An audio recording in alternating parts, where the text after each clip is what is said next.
inaangkin at kung paano natin ina-apply sa buhay yung mga nandyan na mga kapangyarihan, mga elemento, mga sangkap ng buhay, whether we like it or not. What can be said about faith? There are some notes on faith that we should appreciate. Divine will or natural law shapes faith. Bakit natin pinagsabay yung divine will at natural law? Kasi yung natural law, God ang gumawa niyan. Walang pwedeng ibang gumawa. So nakakatiyak tayo that whatever is in natural law is also in accordance with divine will because God created nature. Psalm 139, 13-14, for instance, sa human nature. For you created my inmost being. You knit me together in my mother's womb. I praise you because I am fearfully and wonderfully made. Your works are wonderful. I know that full well. Paano ka sasaya sa buhay kung ganyan ang iyong height, kung ganyan ang iyong weight, ganyan ang iyong genes, ganyan ang kulay na iyong buhok o kulay na iyong mata? Paano ka sasaya sa buhay kung isinilang ka sa ganitong tribo, sa ganong lahi, sa ganong bansa? Nasa iyong pamamaraan yan ang pagtanggap sa mga bagay na dapat at kailangang tanggapin. At ang isang dapat at unang-unang tinatanggap para sumaya, kung ano ka at kung paano ka nilikha ng Diyos. Your genetic makeup, your inborn talent, your innate nature, lahat ng yan dapat matanggap. Huwag labanan, i-improve lang, i-enhance, pero huwag i-reject, itapon, kasi hindi mo pwedeng gawin dahil yan ay kakambal ng pagkakalikha sa iyo. Ang tao na sasaya sa buhay, ang tao na sasaya sa buhay na ibinibigay sa kanya ng Diyos, ay yung taong tatanggap sa sarili. Tatanggap din sa kapwa para mayroong kapayapaan, walang needless struggle, walang needless strife, at walang pagsasayang ng pagod, lakas at hirap para baguhin ang hindi naman nababago. Tinatanggap lang ang hindi nababago. Psalm 139:16, tungkol pa rin sa sarili at pagkakalikha ng Diyos sa ating mga sarili-sarili. Your eyes saw my unformed body. All the days ordained for me were written in your book before one of them came to be. May nakatakda para sa atin. Not the details, kasi meron tayong free will. Pwede tayong mag-interfere, pwede tayong sumali, pwede tayong tumanggap, yumakap, mag-modify, o tumakbo mula dun sa itinakda para sa atin. And in that case, hindi tayo sasaya. Magiging magulo lang. Pero, meron talagang nakatakda. Genetically, people are already created to become this and that. Pwede mong labanan yun, pero hindi ka magiging very fruitful. Pero kung dinevelop mo yun, kung ano yung what you were really ordained by God to be, doon ka magkakaroon ng highest potential to be the best person that you could be, to be the most fruitful and productive person. And, of course, to be the happiest within your own terms. Pagka nilalabanan mo yung likas, nilalabanan mo yung natural, hindi ka sasaya. At nakakalungkot na masyadong maraming religious teachings ang laging itinuturo is to demonize the human nature, to demonize your inborn nature, to demonize what is natural in you. Samantalang sabi nga ng Psalm, you created me. Before I was formed, you saw my unformed body. All the days of my life were ordained by your will. So dapat we develop and come to terms with ourselves. Have peace with ourselves. At magkaroon tayo ng peace kung paano nilikha ng Diyos ang ating kapwa, ang ating kapatid, ang ating kaibigan, ang ating anak, ang ating magulang, kasi lahat yan likha ng Diyos. How do you bow to faith? Accept your natural self. Jeremiah 13:23, can an Ethiopian change his skin or a leopard its spots? Dapat ang number one na katuruan ng spirituality is to accept oneself and to accept others. Pero baligtad, most of the time, ang religiosity, ang religious institutions and organizations, ang mission is to change us, to change you. But how can you change the leopard? How can you change the Ethiopian skin? How can you change a person whose personality, whose being were created by God, ordained by God, even before we were born? Dapat magkaroon tayo ng peace with ourselves. Because peace with ourselves means peace with our makers. Marami kasing mga tao pagka naging mas religyoso, napupuno lalo ng guilt because religion fills them with guilt about their own natural selves. Na laging dinidemonize yung appetites nila, dinidemonize yung kanilang mga hilig, yung kanilang mga pleasures. Samantala ang Diyos naman ang naglagay ng mga nerve endings wherever in every part of our body so that we will be sensual and we will enjoy things that are designed by God to be enjoyed. Siyempre, merong bad way to enjoy, merong good way to enjoy. Pero hindi ko mo enjoyment, bad na. Dapat lang nating dinidisiplina ang sarili na nandun tayo sa tamang paraan, nasa tamang timing, nasa tamang expression at context. But we should not demonize pleasure by itself and in itself. Hindi dapat i-demonize yung mahilig ka, masaya ka, gusto mong sumayaw, gusto mong kumanta, gusto mong kumain, tapos minamasama lagi. Guilty ka tuloy ng guilty, pero hindi mo naman matanggal sa sarili mo, kaya lalo ka lang nagiging guilty. Sabi niya, I praise you for the wonderful way that you have created me. This is me, you are the creator, I will celebrate life the way I am. I will only continue to be the better and the best version of myself, but I will not be not myself. I will stay as myself because you are my creator. Do not exert needless effort to change against how you were created. You would only be miserable, you would only be sad. And if you try to keep changing people for them to be acceptable to you, you will only punish them and yourself, and nobody will succeed anyway. Isaiah 45:9, woe to those who quarrel with their maker, those who are nothing but potsherds among the potsherds on the ground. Does the clay say to the potter, what are you making? Does your work say, the potter has no hands? So yun daw, palayo ka lang, sasabihin mo sa maker, bakit mo akong ginagawang ganyan? Bakit mo akong ginawang ganito? Para walang kamay. Hindi ka sasaya pag nakikipagtunggali ka sa potter, pot and pottery ka. Dapat kang tumanggap kung anong ginawa ng potter. Do not contend with God. Do not contend with nature about how you were created. Ang dapat ang itinuturo ng spirituality is acceptance of self as how God created us and acceptance of others, not rejection of others because we have standards that are impossible to satisfy anyway. Ecclesiastes 2:15, then I said to myself, the fate of the fool will overtake me also. What then do I gain by being wise? I said to myself, this too is meaningless. Ang sinasabi ni Solomon, the wise and fools, pareho lang sila ng fate. The same fate overtakes them, pareho lang silang mamamatay. Sa kabilang buhay. Mayroong ordained common fate ang lahat, no matter. And that is physical death. Matalino ka mat hindi, mayaman ka't hindi, maganda ka by the standards of the world at hindi, pare-pareho lang nasasakabilang buhay. And of course, there's another example of that between humans and animals. Ecclesiastes 3:19, surely the fate of human beings is like that of the animals. The same fate awaits them both. As one dies, so does the other. All have the same breath. Humans have no advantage over animals. Everything is meaningless. Of course, as poetry, may exaggeration dito. Mayroon naman talagang advantage ang humans over animals. Pero ang sinasabi, pareho lang din kayo mamamatay. So huwag ka mayabang dyan, huwag mong apihin yung hayop, huwag mong kawawain, kasi pare-pareho lang kayong mayroong isang buhay dito sa mundo at nababawi ang buhay na yun. Even between the rich and the poor. Isaiah 24:2, everyone will meet the same fate. The priests and the people, slaves and masters, buyers and sellers, lenders and borrowers, rich and poor.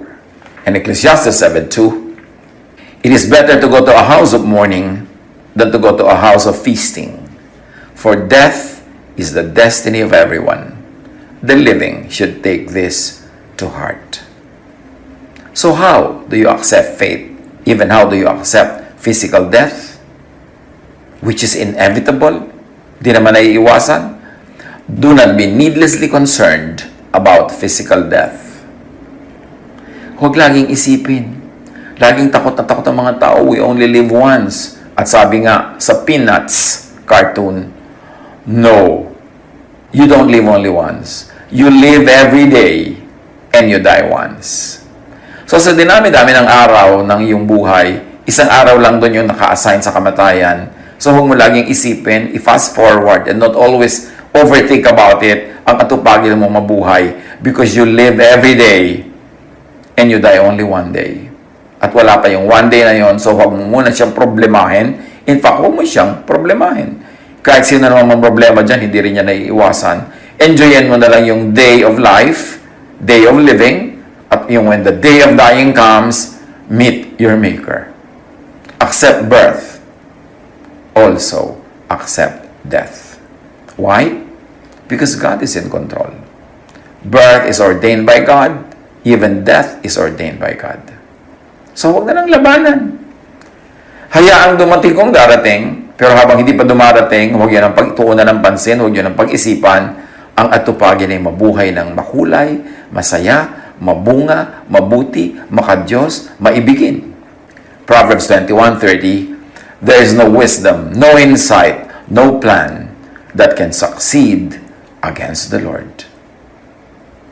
Proverbs 16:33, the lot is cast into the lap, but its every decision is from the Lord. Ang lahat ng ito ang sinasabi lang, ipasa Diyos ang mga bagay na pang sa Diyos at ang atupagin lang ay yung pang sa tao. At yung mga dumarating sa atin na hindi natin makontrol, tanggapin. Kung pwedeng improvein. Pero kung wala kang magawang improvein, adjust. Ganun lang para sumaya sa buhay. Psalm 139:16, your eyes saw my unformed body. All the days ordained for me were written in your book before one of them came to be. God is in heaven. God is in our hearts. God is everywhere. God is in control. Ano man ang dumadating sa buhay natin, ano man ang ating pinagdaraanan, hindi yan lingid sa Diyos. Alam ng Diyos. At kung alam ng Diyos, at hinahayaan niyang mangyari yan, dapat din nating hayaan. Gamitin lang natin ang God-given talent, capacity, power to improve it, to adjust to it. Pero sa mga hindi na natin mabago, tanggapin para tahimik ang buhay. Dahil kahit naman hindi perfect yung buhay, kahit hindi ang gusto natin ang nangyayari, at kahit ang gusto nating mangyari ay hindi nangyayari, marami pa rin natitirang blessing ang buhay. So huwag tayong mabulag na ang inaantay lang natin ay yung gusto, ang tinitingnan lang natin ay gusto, at pag wala yun, parang wala ng kwenta ang lahat. No. Maraming blessing, maraming pagpapala sa bawat hakbang ng buhay na ito. Kahit yung tinatahak nating landas sa panahon na ito, ay hindi yan ang ideal natin, but if God allows it, we should accept our fate.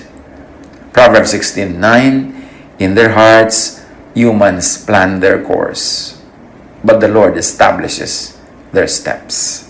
Pwede naman tayong magplano. Nagpaplano nga tayo, pero ang Diyos pa rin ang masusunod at the end of the day.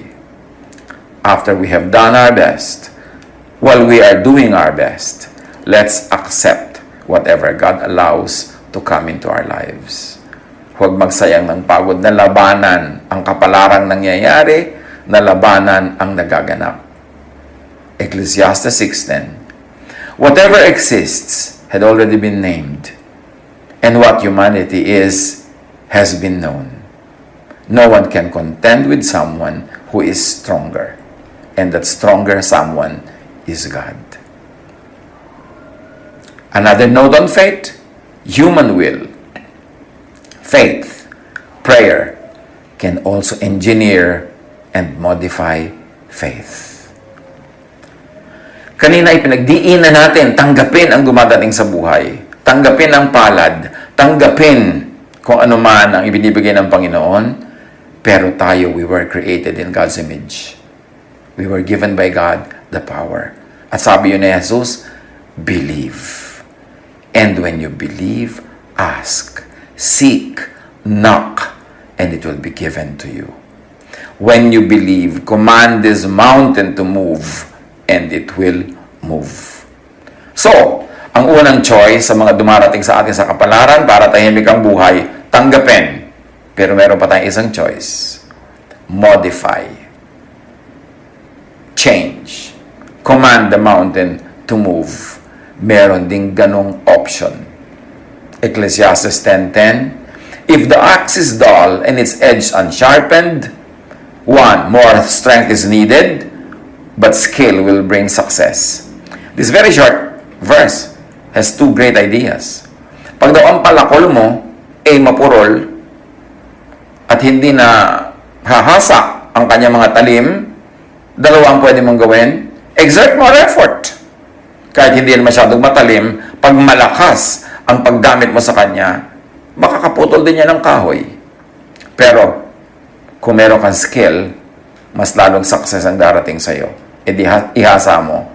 E di gumamit ka ng technique kung paano gagamitin ang mapurol na tool na yan para yung gusto mo ay mangyari. In other words, pwede ka mag-interfere with the given, and your skill, your God-given skill, can change things. Proverbs 17:8, a bribe is seen as a charm by the one who gives it. So even yun. Maraming mga tao, dinidemonize sila itong verse na to na parang sama-sama ng bribe. Pero ang sinasabi lang naman dito, yung bribe para yung charm.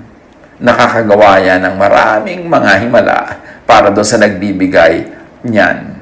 Maraming mga makinarya ang nalalangisan o maandar, maraming pinto ang bumubukas pag ang tao marunong makisuyo at marunong manuyo. Matthew 7:7-8, ask and it will be given to you. Seek and you will find. Knock and the door will be open to you. Napaka-common na sa pandinig natin at pagbasa ang verses na ito, pero naiintindihan ba natin? Tumatalab ba sa buhay natin? These are human interventions. Sabi ni Jesus, for everyone who asks, receives. The one who seeks, finds. And to the one who knocks, the door will be opened. Human interventions are accommodated by God. Human interventions of asking, seeking, and knocking are accommodated by nature, by creation, by the universe. Matthew 17:20, Jesus replied, because you have so little faith, kaya hindi nyo nagagawa ang gusto nyong gawin. Truly I tell you, if you have faith as small as a mustard seed, you can say to this mountain, move from here to there, and it will move. Nothing will be impossible for you. God creates, but faith can recreate. God lang ang nag-create, pero ang taong kinreate niya, hiningahan niya ng kanyang sariling buhay, meron siyang ibinigay sa ating kapangyarihan that our faith can move mountains, our faith can rearrange the universe, our faith can recreate creation, because when we ask, we receive. When we seek, we find. When we knock, the door will be open. It cannot stay closed if we are knocking in faith. At sa quantum physics, may tinatawag na observer effect. The observer's intention and attention freezes something into a wave or a particle and selects a particular outcome from all possibilities. Call observer effect the effect of prayer. Prayer can move mountains. Prayer can rearrange nature. Faith can rearrange and recreate creation. At may tinatawag sa physics na quantum tunneling, a phenomenon when, by repeatedly trying, a particle is able to penetrate a barrier that it should not be able to go through. In other words, anything that can happen will happen given enough chances. At yung quantum tunneling na yan can be likened to fasting, to prayer, non-stop prayer, prayer without ceasing, believing, insisting. If you continue to keep asking, it will be given to you. At napakaganda ng ginawa ni Jesus dyan na illustration. Yung byuda na merong court case na malamang ipatalo ng judge kasi ang kaya kalaban ng byuda ay mayaman na pwede magsuhol sa judge. Pero sa kapupunta ng byuda doon sa judge, kapapakiusap, kakakatok, kapipilit, kapag mamakaawa, sabi ng judge, hindi ko naman mahal ang byuda na to. Pero sige na nga, matigil na lang siya, ibibigay ko ang gusto niya. At gano'n ang work ng tunneling, quantum tunneling, gano'n ang work ng incessant prayer. Remember, Jesus did not say this for nothing. Intindihin. Operationalize. Sabi niya, ask, and it will be given you. Seek, and you will find. Knock, and the door will be open to you. But remember, all in faith. Nakafocus sa faith. Pero sa kabila ng lahat, dapat mag-iwan tayo ng space for time and chance, Kasi meron ding time and chance, sabi sa Solomon, sabi niya, time and chance happens to all. Merong inaabutan daw ng malas. So merong ginawa mo na ang lahat, nag-quantum tunneling ka na, nag-pray ka na, nag-fast ka na, ginawa mo na yung practical things, pero hindi pa rin nangyari, tanggapin mo pa rin, yun ang faith, yun ang palad mo. Kasi ang nag-effect naman, time and chance. May paliwanag ang lahat. Jeremiah 17:10, I, the Lord, search the heart and examine the mind, to reward each person according to their conduct, according to what their deeds deserve. At pwedeng i-stretch ang ibig sabihin ng conduct na yan and deeds. Could it be faith, prayer, observation, or tunneling, all of the above, or a combination of the above? But remember, those who seek, find. Huwag baliwalain ang kahulugan ng mahiwaga at makapangyarihang katuruan na to ni Jesus. Another note on faith, of course, is to intervene with faith and prayer, which is action. Recreate with faith and prayer, which is also action. It's not enough that you pray with words. Kailangan gawin mo what is practical, what is doable, kasi true prayer is action. And then, of course, as we have mentioned, merong time and chance that can also shape fate. Ecclesiastes 9:11, I have seen something else under the sun. The race is not to the swift, or the battle to the strong. Nor does food come to the wise, or wealth to the brilliant, or favor to the learned. But time and chance happen to them all. Sabi sa Tagalog version, ng newer versions, merong inaabutan talaga ng malas. At sa quantum mechanics, merong description ito. Quantum mechanics describes systems in a statistical distribution of possible outcomes. Luck is the small probability that all the factors in a seemingly random system work together in such a way as to bring a favorable outcome that didn't seem very likely. At may kabaligtaran to. The opposite is true for misfortune. Luck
misfortune, the unexpected, is an aspect of nature.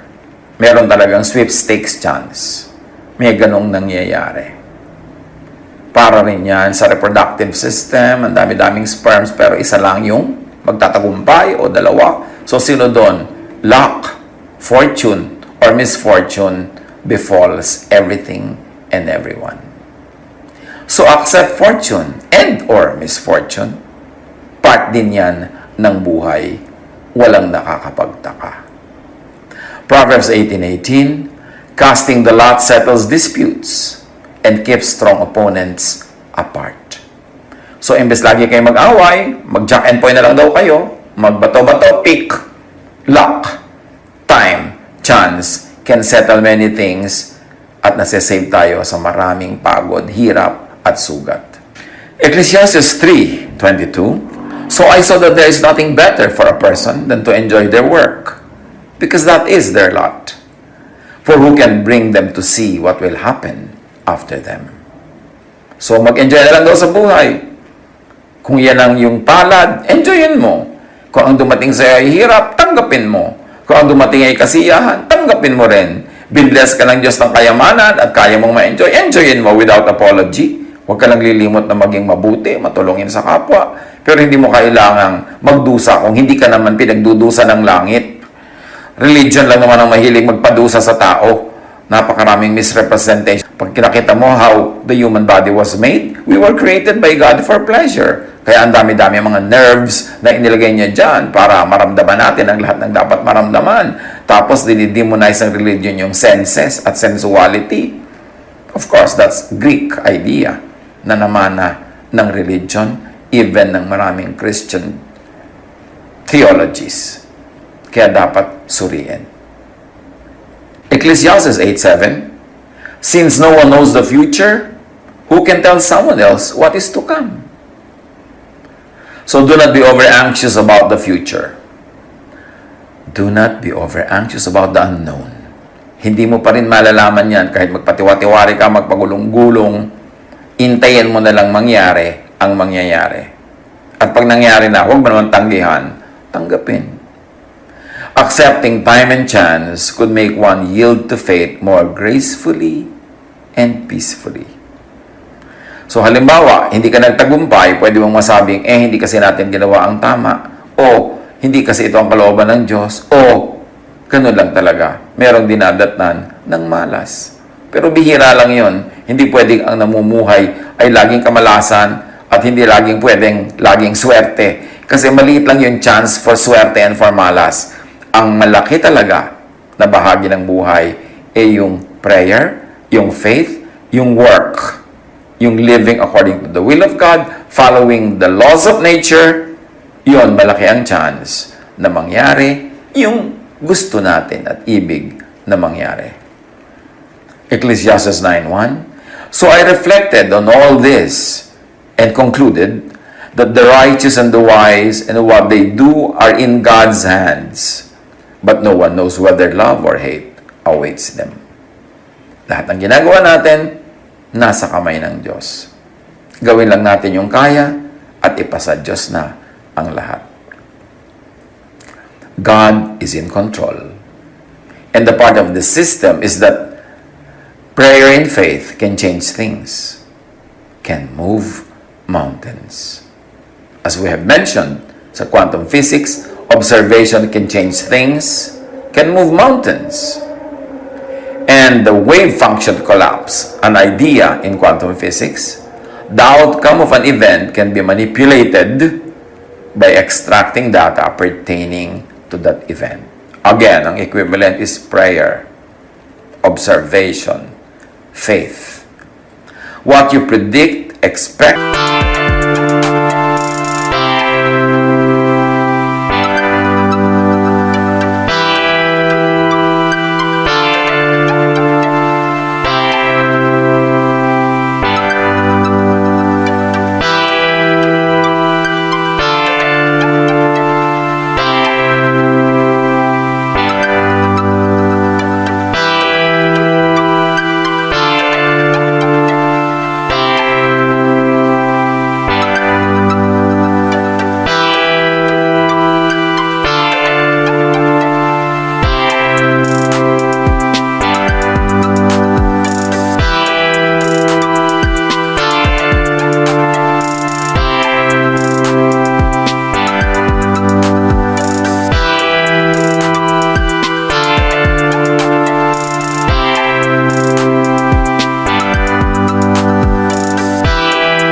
and measure will increase the probability of it happening.